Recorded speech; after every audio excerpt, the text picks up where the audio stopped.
Hello, magandang gabi sa inyong lahat. Magandang gabi. Shout out muna tayo. Shout out, shout out, shout out.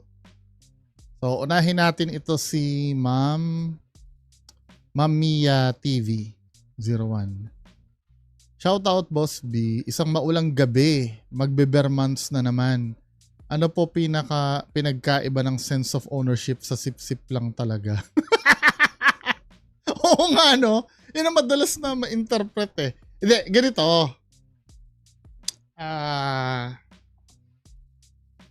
Madalas ma-misunderstood yan eh. Pag may sense of ownership kasi,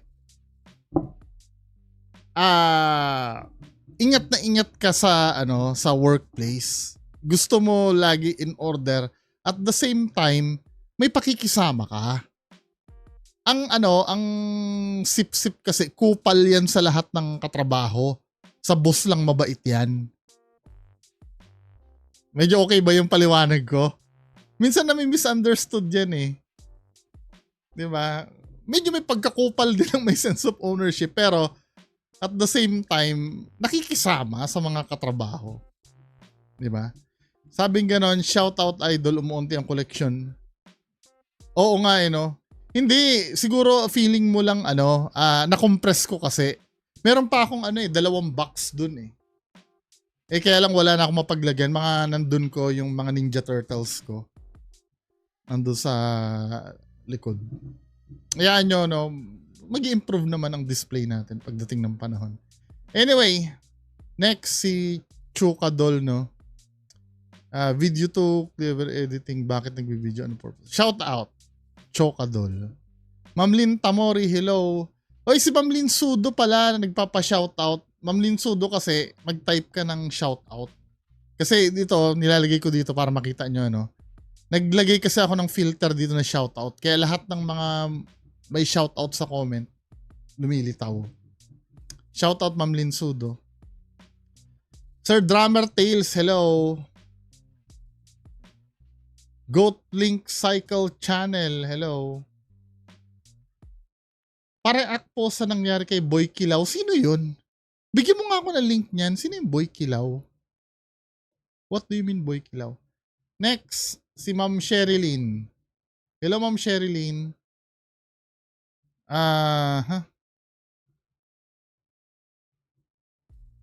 Sabi ni Ma'am Sherilyn ay ngayon lang ako nakaramdam ng puot dyan kay Kangkong. Nakakasuk lang ang way niya ng pagsasalita niya na para siya na yung taong sinasabi sa Bible na maghari after rapture. Nawalan tuloy ako ng gana mag-dinner. Sarap pa naman ng... Minsan kung gusto mo maging motivational speaker, sometimes kailangan mahalin ka rin ng tao eh. Kasi kung magyayabang ka lang ng magyayabang, paano ka mamahalin ng tao, di ba? Parang hindi rin siya maganda. Shout out Loco. Ano ba ito? Wag na nga kayo mag-forward ng link ni Donsky. Tapos sasagutin ko siya, hindi naman sasagutin. Alam mo nangyayari sa two-way of communication namin ni Donsky? Dadaldal siya doon, sasagutin ko, hindi niya rin naman pakikinggan yung sagot ko. Anong use? 'Di ba? Magfo-forward kayo sa akin ng link na ganyan. Anong use? Sasagutin ko, hindi niya rin naman sasagutin. Tinawagan ko na ng diretso, wala pa rin. Ang lumitaw ako pa yung, kaya daw tumatawag ako sa kanya kasi nagmamakaawa daw ako na wag ko na daw sabihin na fake ako, or para hindi niya daw ibulgar na fake daw ako, kaya daw ako tumawag sa kanya. Tangina naman, ginagabi-gabi mo na nga ako. Ano pa bang pipigilan ko sa'yo? At saka live? Nag-live ako? Ila-live ko na magmamakaawa ako sa'yo? Para naman tayong tanga niyan. Anyway, next. Sabi ni Ma'am Sherilyn, gandang gabi to all. Kung ngayon nangyari yan, malamang lahat ng vlogger na sa Baguio. Yung faith healing. Pag nakita ko yung Jollibee mo, naalala ko yung ganyan ko na puro sulat. Ng pentel pen ang muka. Shout out. Ma'am Angelica Canino, hello. Anong totoo? Ano ba itong pinorward ni Ma'am? Ano, 6. In this clip, you can see the left corner, you can clearly see a little girl. The man in gray t-shirt, Chris Watts. Ito yung si Chris Watts, ito yung pumatay ng pamilya niya. 4 years old and Celeste, 3 years old.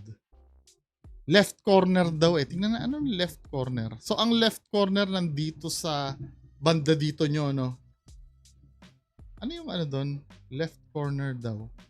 Tingnan nga natin. So, 1 minute lang naman to eh. Wait lang. No, just stuff you'd take for a quick trip. Her phone?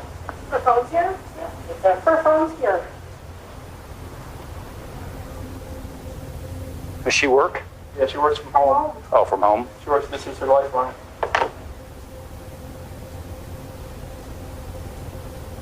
So if that thing comes back on, it's going to start blowing up. Oh, yeah. Trust me. It was shut down? Yeah. 131, 19.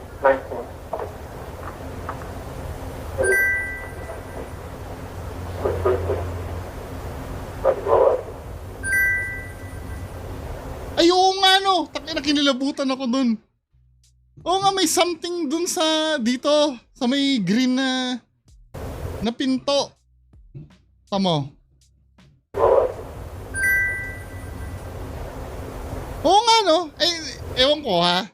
Pero naniniwala ako doon. Meron pa nga isang clip yan eh. Yung mga pulis na may narinig silang tawa ng bata.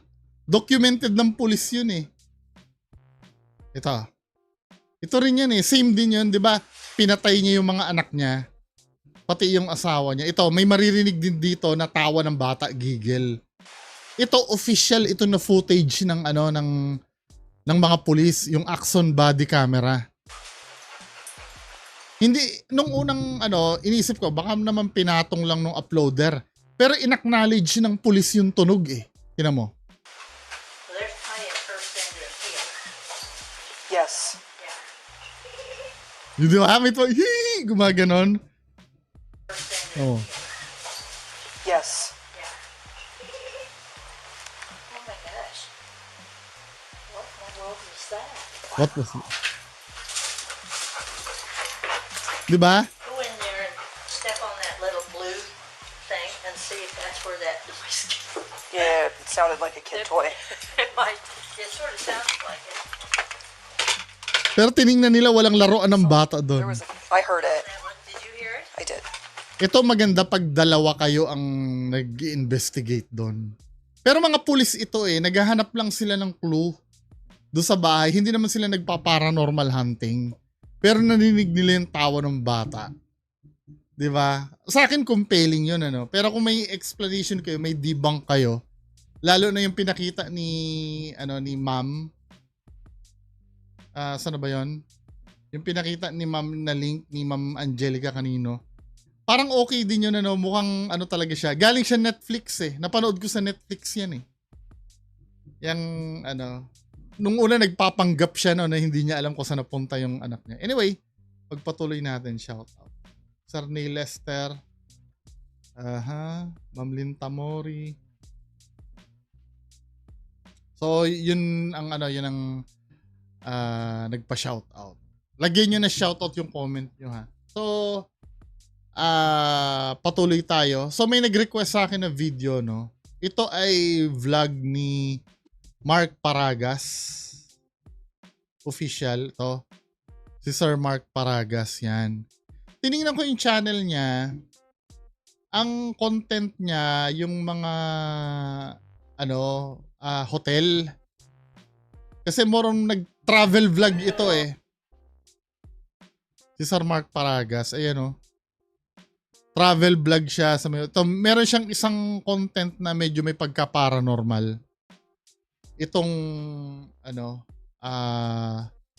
yun ang pinakamataas yung views, 10k eh yung paranormal tingnan natin ayon do sa message sa akin. Shout out Sir Bart De Leon, si Sir Bart De Leon ito Yan, si Sir Bart De Leon na walang picture yung profile. Sabi sa akin ganon, sa timestamp 21:59, bababa daw siya para kumuha ng tubig dahil masama tiyan niya. Pero kita dyan may, okay. Nagpunta siya sa elevator and pinatayan ng ilaw, multo daw. Tapos kita din sa video, kinilabutan siya, goose pimples kita sa video. Tapos meron din yabag na tumatakbo dinig din sa video. So tingnan natin, no, yung vlog na yon. Panoorin natin to. Para ma-visualize nyo. Tapos yun, mga anong oras na yun? Magpo 4:30 na ata. Doon ako nakatulog tapos pagising. Yun na nga, yung kwento ni Sean. Kaya sabi ko, baka related yung nangyari dito. Napaka timing. Masyadong timing yung nangyari. Na may nangyari sa kanya dito, ang layo ko. Tapos may nangyari din dun sa kanya. May nagpakita. So yun. Yun yung context. And syempre, papakita ko sa inyo yung video. And again guys, nasa sa inyo na po yun kung maniniwala kayo o hindi. Basta I want to share my experience, and this experience, nangyayari kasi talaga to. Gusto kong mabuhay tayo sa realidad, sa mga nangyayari. Huwag tayo magbulag-bulagan. Gusto ko palagi tayong honest and all. Defensive. Joke lang. Okay? So kung ready na kayo, syempre Di ba? Defensive na agad siya eh. Honest tayo, di ba?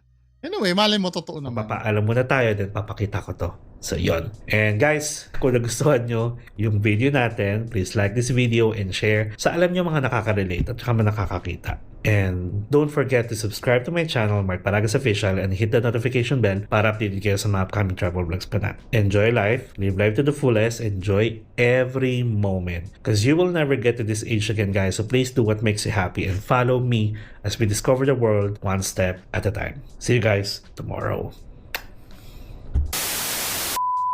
Hello guys. Currently it's 12:52 AM. Kakatapos ko lang mag-edit para bukas hindi ko na siya asikasuhin, so i-upload ko na lang. And actually, nisikmura ko kasi galing tayong night market kanina. And 12:53, tinatakpan ko lang yung date. Kasi pag nakita niyo yung date na naman, tatanungin niyo na naman ako bakit ang tagal-tagal ko ng upload. So baba muna tayo guys. Nauuhaw lang ako kasi wala pala tayong tubig. Bakit nga ba kasi tayo bababa ng ganitong Papatugtog lang ako Ba't tayo bababa ng ganitong madaling araw? Ngayon kasi ako tumawag tapos So dito sa dito sa part na to, wala pa siyang awareness na may paranormal na mangyayari. Tama? Continue natin. Baba na lang ako kasi sa lobby nila may water dispenser. Wait lang. Madalas ako patugtog ng gospel music. Kasi alam nyo na. Meron kasi. Okay. Meron kasi. Meron. Tara.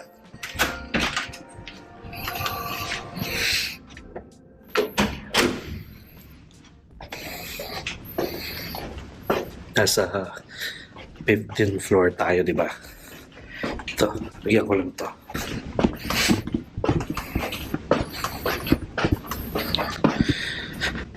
Narinig ko may sumusunod sa atin. Ayan.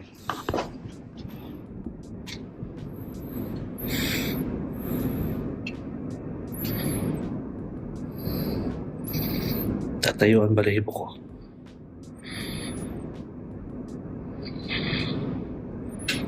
Oh my God.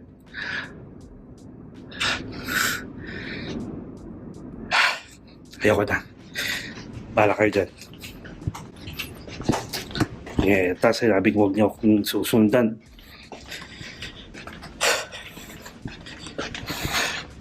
Our Father in heaven, hallowed be your name.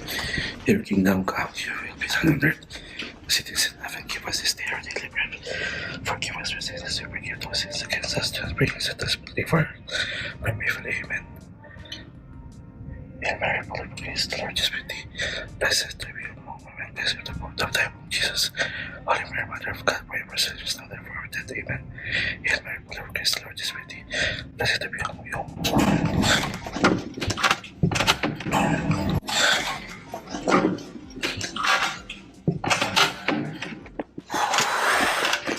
Blessed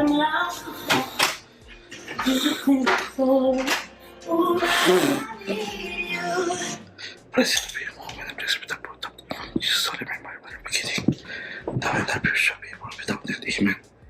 Glory be to the Father, and to the Son, and to the Holy Spirit. Huwag na wag kang papasok dito. Kaya ayoko lumabas eh. And it's 12:56 a.m. na guys.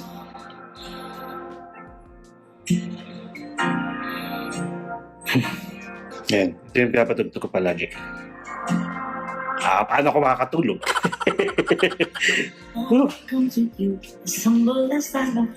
Huwag papasok dito ha. Hindi kayo welcome dito. Okay, so yun lang guys. Actually, kaya talagang nag-video ako. Inaano ko. Tawag dito. Malakas pakiramdam ko baka may experience tayo. So yun. Ganun ako guys. Kaya kasi sinimulan niyo ako sa mga kwento-kwento na yan. Kaya yan tuloy. Okay, so anyway, mas malakas tayo. Okay? Mas malakas tayo. Yes. Okay, yun lang muna.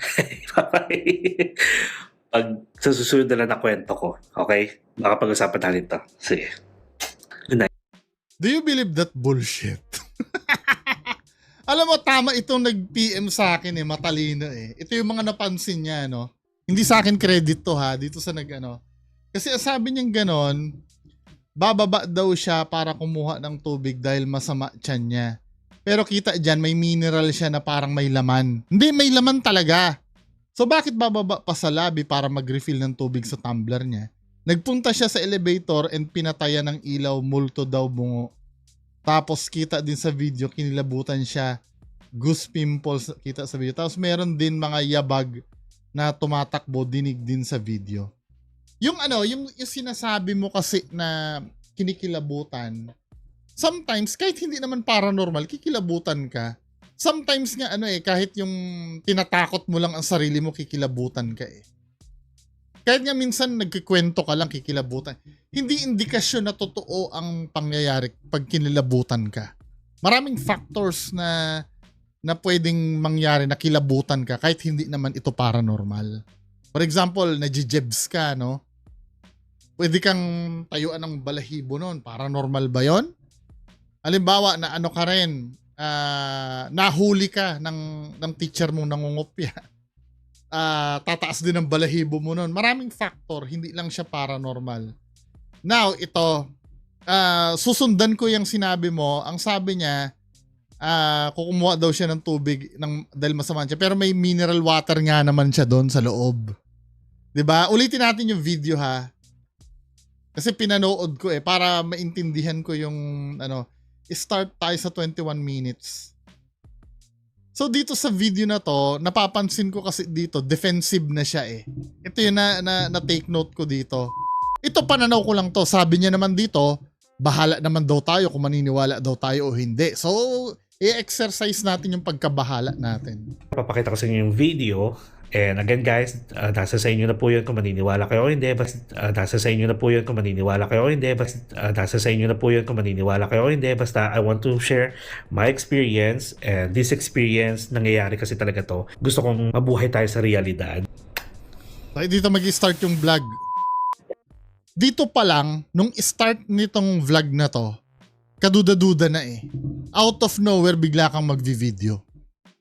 Na wala kang purpose. Wala lang, nag-vlog lang siya dahil katatapos niya lang mag-edit. Ginagawa niya ba talaga yon? Or ngayon niya lang ginawa? Hello guys. Currently, it's 12:52 a.m. Kakatapos ko lang mag-edit para bukas, hindi ko na siya asikasuhin. So, i-upload ko na lang. And, actually, nisikmura ko kasi galing tayong night market kanina. And, 12:53. Talaga hina-highlight niya, ini-establish niya na mag-aalauna na. So, kadalasan kasi dyan nangyayari yung kababalaghan sa mga ganyang oras eh. Ini-establish niya na. Dito nakikita mo, naglalatag na siya ng parang nakikita mo yung script niya dito eh. Sorry ha, ganito talaga ako mag-isip. Ngayon, kung maniniwala kayo sa kanya, maniwala kayo, wala pong problema sa akin. Basta sabihin ko lang yung gusto ko. So, dito nilalatag niya na yung script Ngayon, kailangan magkaroon siya ng dahilan para lumabas siya ng kwarto. Ito yung naobserbahan nung nag-send sa atin ng video. Tatakpan ko lang yung date. Kasi pag nakita Kasi niyo sabi niya, sumama daw ang tiyan niya, kailangan niyang kumuha ng tubig. naman, tatanungin nyo na naman ako bakit ang tagal-tagal ko ng upload. Dito, unang-una, dito sa start na to, wala pang paranormal dito nangyayari. So, wala sa isip niya na magkakaroon ng paranormal. Ito ay parang normal vlog lang. So baba muna tayo guys. Nauuhaw lang ako kasi wala pala tayong tubig. Bakit nga ba? Sabi niya, wala daw siyang tubig. Sabi niya. Di ba? Kasi tayo bababa ng ganitong ano. Ako kasi wala pala Tama. tayong tubig. Mm. Bakit nga ba kasi tayo bababa ng ganitong ano? Di ba? Yung, ba't ako bababa ng ganito? Parang inuunahan na kayo eh, dahil iniisip niya, yun ang iisipin nyo. Tinatanim niya sa utak, oo nga naman, ba't ka bababa ng ganyang oras? So, nag-establish siya na reason dahil kukuha siya ng tubig. Which is, sablay siya dahil nakita dito, Tug lang ako sa tabi mo, ayan o, may mineral water ka dyan eh. Makikita natin mamaya, yung bote ng mineral water na to, may laman. Sabi, dun muna tayo sa may bandang bandang kababalaghan. Parang ganitong madaling araw. Ngayon kasi ako tumawag. Tapos Alam mo, nakikita kong style na ganito, style ni Master Gala eh. Yung, ang hilig niyang maglatag ng plot sa storya niya. Na kung tutuusin, dapat hindi mo na sinasabi yung mga ganyang bagay. Hayaan mo kami ang makapag-isip nun. Ganyan ang style nila Donsky, nila Master Gala, nila Kuya Red. Yung sila yung mag-i-insinuate sa tao ng kung ano dapat nilang isipin. Teka, bakit ako bababa ganitong oras na? Para isipin nyo, hindi siya lumabas ng wala lang. Para isipin nyo na may purpose ang paglabas niya. bakit labas tayo tayo dito. bababa ng ganitong ano? Papatugtog lang ako Ba't tayo bababa ng ganitong madaling araw? Ngayon kasi ako tumawag. Tapos Tamo, lahat ng iisipin nating dahilan, ginagawa niya na ng paraan na sagutin. 'Di ba? Siyempre, ba't hindi ka na lang tumawag sa sasabihin niya, nahiya na akong tumawag. Putya, ba't ka mahihiya? Kailangan mo yan at guest ka dyan, binayaran mo. Kagaguhan naman. 'Di ba? Ba't ka mahihiyang tumawag do sa service? 'Di ba? Nagbayad ka dyan, kasama yun sa binayaran mo. refill. Baba na lang ako kasi sa lobby nila may water dispenser. Wait lang. Madalas ako patugtog ng gospel music. Kasi alam niyo na. Meron kasi. Dito na nagpaparamdam na siya na meron talagang kababalaghan. Meron. Tara.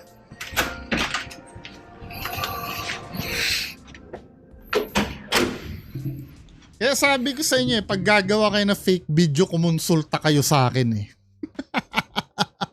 yung mga obvious na hindi nyo dapat gawin, dapat hindi nyo ginagawa. 'Di ba? Ano ba yung mga yon, yung paliwanag kayo ng paliwanag sa video nyo?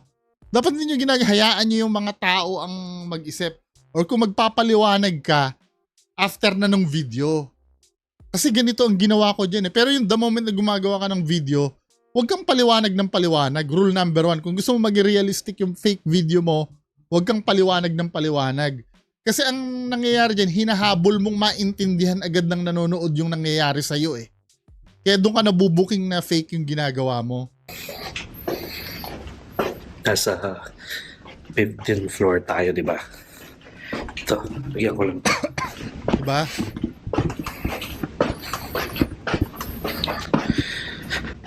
Narinig ko may sumusunod sa atin. Ayan. Diba? Hindi niya pinakitang pinindot niya yung elevator.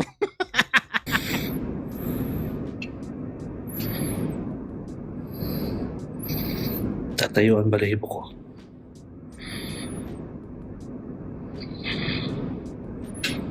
Oh my. So narinig yung clicking sound, ibig sabihin may pumatay nung ilaw.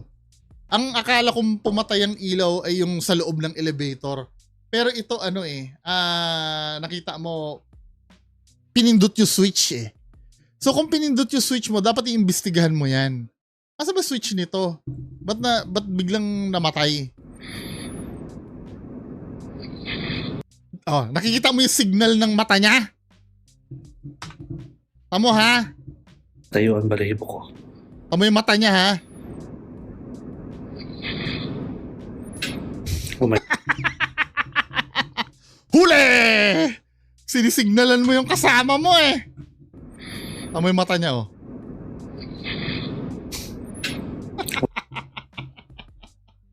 Okay. After Oh my nyan. God. Oh. Ayoko na. Bala kayo dyan. Tapos sinabi ko huwag niyo akong susundan. Tapos ito pa. May napansin pa ako dito. Our Father in heaven, hallowed be your name. Your kingdom come, your will be done on earth. As it is in heaven, give us this day our daily bread. Forgive us our sins, we forgive those sins against us. Do not bring us into temptation, for but may fully amen. And Mary, full of grace, the Ito, may inaabangan siya. Hinihintay niya uli na may magparamdam. Lord is with thee. Blessed Hindi pa siya pumasok sa loob. Hindi ko nga naiintindihan ba't di ka pa pumasok sa loob eh. are you among Ano, pinoproteksyonan mo muna. Diba? Bago ka pumasok. Pero hindi eh. Dapat pumasok ka na sa loob. Kung takot ka na, papasok ka na dapat sa loob niyan eh. At doon ka na magdasal sa loob eh. blessed are the born of thy womb, Jesus. Holy Mary, Mother of God, pray for us sinners now and for our death. Amen. Hail Mary, full of Amo, inuulit-ulit niya yung dasal niya dahil nagbabay siya ng time na kailangan may magparamdam. grace, with thee. Blessed are you among you. Nung narinig niya na may gumalaw na gano'n, saka lang siya papasok sa loob. Bullshit!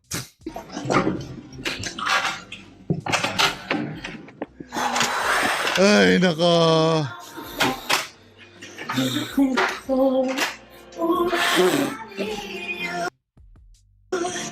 Blessed are you among Yang bang itong mineral water ba na to, may laman o wala? May laman yan eh, oh. Blessed Clearly may laman yung mineral water mo eh. Ano yung sinasabi mo kanina na wala kang tubig dyan? blessed Ayan oh, may laman yun eh. Kitang-kita na may laman yung tubig mo dyan eh. blessed Diba? Anong significance sa may laman? Eh di sinungaling siya na wala siyang tubig dyan. Oh. Now, ulitin nga natin sinabi mo dito. days. Currently, it's 12:50. Ayan oh, may laman yung tubig mo oh. May laman eh, parang nagmamagnify nga yung tubig eh. Kakatapos ko lang mag-edit para bukas, hindi ko na siya asikasuhin. Ito yung umpisa, i-upload ko na lang. And actually, yung sikmura ko kasi galing tayong night market kanina. And 12:53, tinatakpan ko lang yung date. Kasi pag nakita nyo yung date na naman, tatanungin nyo na naman ako bakit ang tagal-tagal ko lang upload. So baba muna tayo guys. Nauuhaw lang ako kasi wala pala tayong tubig. Wala daw tubig. Sinungaling siya o hindi? Di ko sasagutin. Kayo na ang makakaalam niya na wala daw siyang tubig. Ito yung conclusion ko dito. Sa isang bagay, nagsinungaling ka na, paano pa yung mga mangyayari sa susunod? Paano namin paniniwalaan yun? Di ba? Anyway, yan lang ang pag-uusapan natin ngayong gabi. Magandang gabi sa inyong lahat. Bye-bye.